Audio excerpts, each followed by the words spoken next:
भारतीय जैन संघटना आणि महाराष्ट्र प्रदेश प्रवासी महासंघाच्या वतीने दिव्यांग विद्यार्थ्यांसाठी जागतिक दिव्यांग दिनानिमित्त विशेष उपक्रमाचे आयोजन करण्यात आले।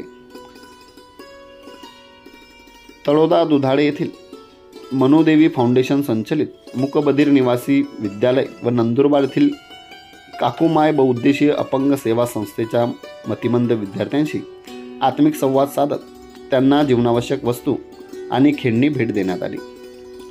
विद्यार्थ्यांना कपडे, खेळणी तसेच किराणा साहित्य वितरित करण्यात आले। मान्यवरांनी मुलांशी संवाद साधून विविध खेळ खेळले व त्यांच्या भावविश्वाशी जवळीक साधली।